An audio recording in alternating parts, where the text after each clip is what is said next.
Shalom, saudara-saudaraku yang terkasih dalam Tuhan, dimanapun saudara berada. Salam jumpa kembali dengan saya, Pendeta Hondi Panjaitan. Pada kesempatan kali ini, kita akan kembali merenungkan kebenaran firman Tuhan dengan satu tema, yaitu ibadah yang berkenan di hadapan Tuhan. Saudaraku yang terkasih dalam Tuhan, kita tahu bahwa ibadah adalah suatu sikap merendahkan diri dan menundukkan diri kepada Tuhan, atau suatu sikap yang menyatakan bahwa kita adalah mau berbakti kepada Tuhan dengan merendahkan diri kita dan menundukkan diri kita kepada Tuhan Sang Pencipta kita. Saudaraku yang terkasih dalam Tuhan, bahwa di dalam kesempatan ini saya ingin menyampaikan ada beberapa hal yang perlu kita renungkan bersama, yaitu mengenai ibadah yang berkenan di hadapan Tuhan. Ibadah apa saja yang berkenan di hadapan Tuhan itu? Yaitu yang pertama, saudara-saudaraku yang terkasih dalam Tuhan, bahwa ibadah yang berkenan di hadapan Tuhan itu kita lihat dalam Roma pasal 12 ayat 1. Karena itu, saudara-saudaraku, demi kemurahan Allah, aku menasihatkan kamu supaya kamu mempersembahkan tubuhmu sebagai persembahan yang hidup, yang kudus dan yang berkenan kepada Allah. Itu adalah ibadahmu yang sejati. Saudaraku yang terkasih dalam Tuhan, di sini sangat menarik sekali bahwa ternyata yang pertama, ibadah yang berkenan di hadapan Tuhan adalah jika kita mempersembahkan tubuh kita kepada Tuhan.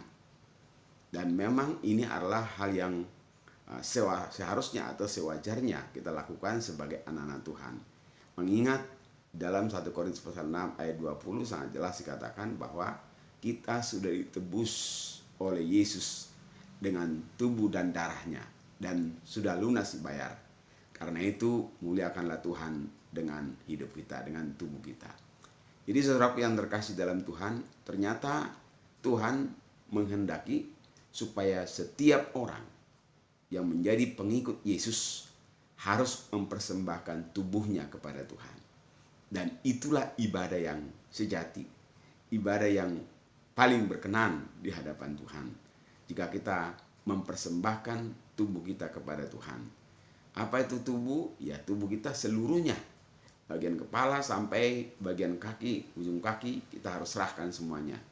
Tubuh berbicara juga anggota-anggota tubuh kita. Baik mulut kita, mata kita, telinga kita, semuanya harus kita persembahkan untuk hormat, kemuliaan bagi Tuhan. Bahkan dikatakan sebagai yang hidup, yang kudus, dan yang berkenan kepada Allah. Saudaraku yang terkasih dalam Tuhan, ini adalah hal yang harus kita kerjakan di dalam hidup kita dan selalu kita harus lakukan supaya kita selalu mempersembahkan tubuh kita kepada Tuhan menjadi alat kemuliaan bagi Tuhan kita Yesus Kristus. Dalam Roma pasal 6 ayat 13 dan 19 sangat jelas dikatakan di sana bahwa dalam Roma pasal 6 ayat 13 dikatakan, marilah kita mempersembahkan seluruh anggota-anggota tubuh kita bukan lagi menjadi senjata kedaliman, tapi menjadi senjata-senjata kebenaran, senjata-senjata bagi hormat kemuliaan Tuhan kita Yesus Kristus.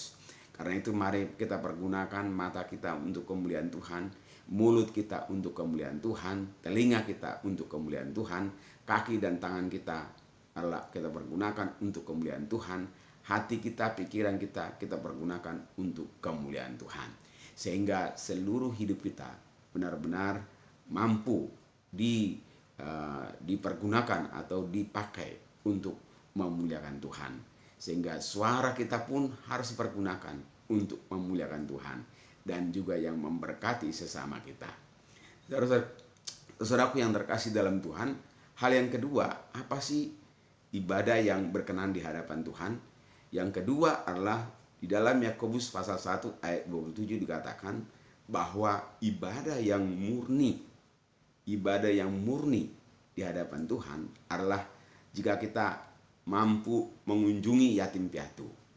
Kita mampu mengambil bagian dalam kehidupan kesusahan dari yatim piatu. Bahkan juga mengunjungi janda-janda dalam kesusahan mereka. Karena itu saudaraku yang terkasih dalam Tuhan, Hal ini penting bagi kita semuanya, bahwa sebagai anak-anak Tuhan kita harus memahami dengan sungguh-sungguh bahwa Tuhan menghendaki kita supaya kita mengunjungi yatim piatu dan juga janda-janda dalam kesusahan mereka atau dalam apa yang menjadi kebutuhan mereka, kita bisa mengambil bagian. Sebagai anak-anak Tuhan yang sudah diberkati oleh Tuhan, Tuhan sangat mengharapkan kita supaya kita bukan hanya berkenan di hadapan Tuhan, tapi juga kita harus berkenan di hadapan sesama kita. Itulah sebabnya dalam Matius 22 ayat 37 sampai 39 sangat jelas dikatakan di sana, kasihilah Tuhan Allahmu dengan segenap hatimu, segenap jiwamu, segenap akal budimu, dan segenap kekuatanmu. Bahkan juga dikatakan kasihilah sama manusia seperti dirimu sendiri. Jadi kita harus berkenan di hadapan Tuhan, tapi juga berkenan di hadapan manusia. Benar di hadapan Tuhan, tapi juga kita harus benar di hadapan manusia. Kita juga harus mengambil bagian dalam pekerjaan Tuhan, tapi juga kita harus mengambil bagian dalam kesusahan sesama kita. Karena itulah firman Tuhan dalam Yakobus pasal 1 ayat 27 sangat jelas. Ini adalah ibadah yang murni, ibadah yang benar-benar berkenan di hadapan Tuhan.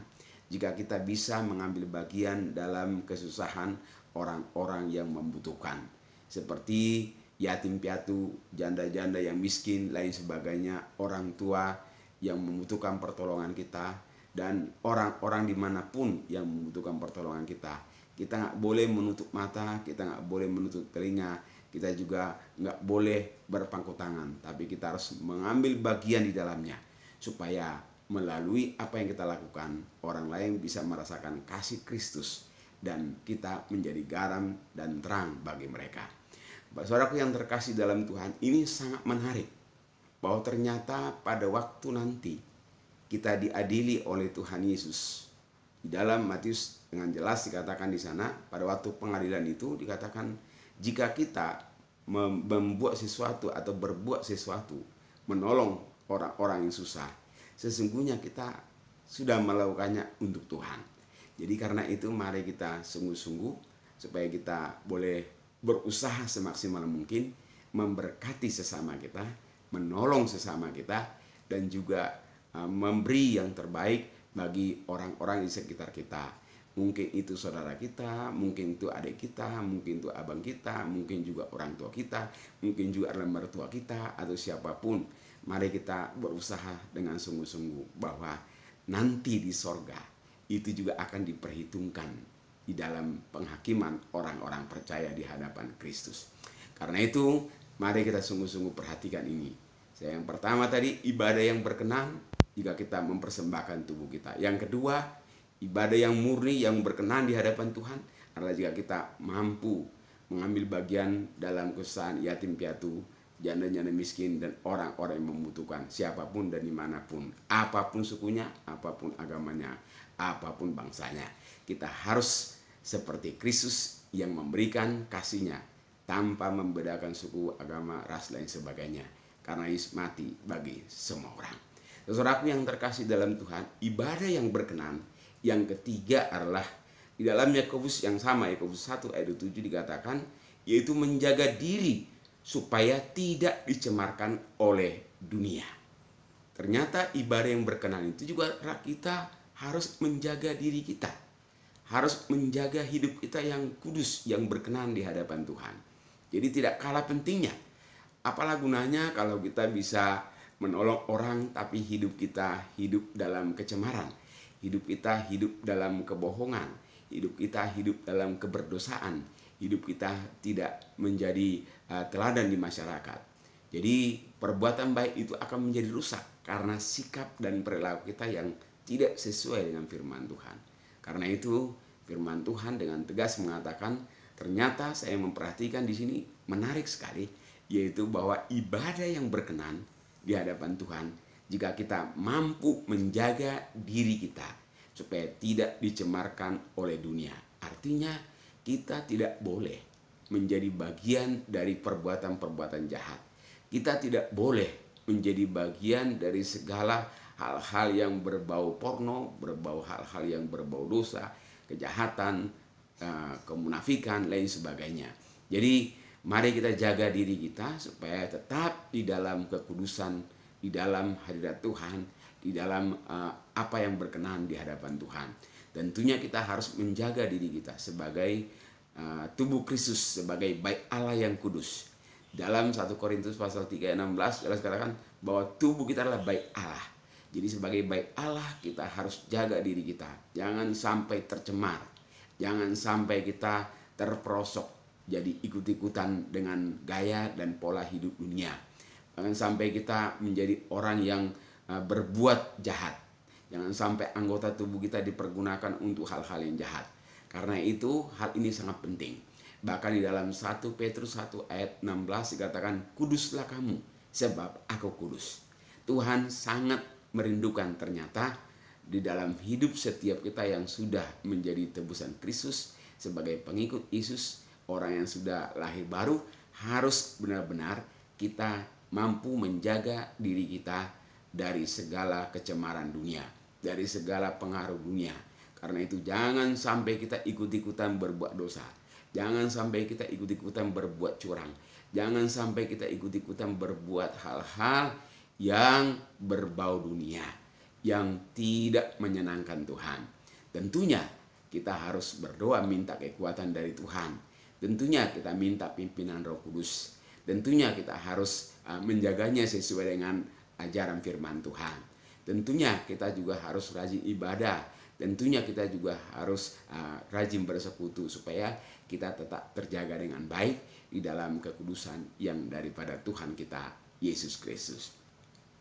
Hal yang keempat, saudaraku yang terkasih dalam Tuhan, ibadah yang berkenan di hadapan Tuhan yaitu apa? Dalam Ibrani 12 ayat 28 dikatakan ibadah yang benar-benar kita jalankan dengan penuh hormat dan takut akan Tuhan. Jadi kalau saat kita beribadah harus benar-benar kita hormat, harus benar-benar kita takut akan Tuhan. Saya melihat dan memperhatikan banyak orang beribadah sambil tertawa, sambil buka HP, sambil internetan, sambil segala macam lah. Bahkan saat firman Tuhan diberitakan kita tertidur dan kita ngantuk dan sebagainya. Itu sungguh-sungguh tidak berkenan di hadapan Tuhan. Ternyata dalam Ibrani 12 ayat 28 dengan jelas katakan bahwa kalau kita beribadah harus beribadah dengan penuh hormat. Harus beribadah dengan penuh takut. Harus penuh takut akan Tuhan. Jadi jangan sampai ada orang beribadah bermain-main. Jangan sampai kita beribadah, mau ibadah di rumah, mau ibadah di gereja, mau ibadah persekutuan, ibadah apapun, kita harus serius. Harus benar-benar memahami bahwa kita sedang berhadapan dengan Tuhan, Sang Penguasa, Sang Pencipta kita. Biarlah Tuhan yang berkuasa, Tuhan yang berdaulat atas hidup saudara dan saya. Karena itu jangan sampai kita mempermainkan Tuhan. Jadi ibadah yang berkenan ini justru juga ada yang keempat. Ini penting untuk kita laksanakan dalam realita hidup kita sehari-hari. Ketika kita berdoa juga harus serius, harus sungguh-sungguh. Kalau kita beribadah dengan sungguh-sungguh, membaca firman juga harus sungguh-sungguh. Dan segala apapun yang tentunya kita lakukan harus dengan penuh ketulusan dan kesungguhan. Supaya apapun yang kita katakan, apapun yang kita buat, itu adalah di dalam nama Tuhan Yesus. Makanya dalam Kolose pasal 3 ayat 17 dikatakan, apapun yang kau perbuat, apapun yang kau katakan, katakanlah dan perbuatlah di dalam nama Tuhan Yesus. Artinya apa?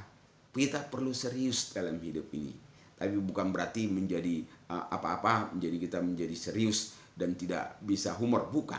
Boleh humor, boleh berbuat sesuatu yang sosial, tapi tetap harus dalam koridor firman Tuhan. Karena itu saudaraku yang terkasih dalam Tuhan, mari saya mengajak kita semua, baik sebagai kita hamba Tuhan maupun sebagai jemaat, baik sebagai sekolah minggu, ibadah apapun yang kita lakukan, baik di rumah, di gereja, maupun di tempat-tempat persekutuan lain sebagainya, kita harus benar-benar hormat kepada Tuhan. Kita harus benar-benar takut akan Tuhan. Persiapkan hati pikiran kita, persiapkan juga tubuh kita, supaya kita benar-benar konsentrasi penuh dan benar-benar di dalam pimpinan Roh Kudus. Sehingga apapun yang kita lakukan dalam ibadah itu, kita bisa merasakan hadirat Tuhan. Kita bisa merasakan kehadiran Allah di dalam ibadah itu. dan kita juga bisa menolong orang lain juga untuk bisa menikmati ibadah itu. Karena kalau kita ribut, kalau kita ngobrol, itu akan mengganggu orang lain juga beribadah. Karena itu mari kita sungguh-sungguh. Pada kesempatan saya akan mengatakan kepada kita bahwa kesempatan ini ada 4 yang berkenan, ibadah yang berkenan di hadapan Tuhan. Yaitu yang pertama, kita harus mempersembahkan tubuh kita. Itu dalam Roma 12 ayat 1. Dan yang kedua, kita harus mengunjungi yatim piatu dan juga janda-janda dalam kesusahan mereka. Kita harus mengambil bagian dalam kehidupan orang yang susah. Kita harus berbuat sesuatu untuk membahagiakan dan menolong orang-orang yang membutuhkan. Dan juga di dalam Yakobus 1 ayat 7 yang sama, yaitu kita harus menjaga diri kita supaya tidak dicemarkan oleh dunia.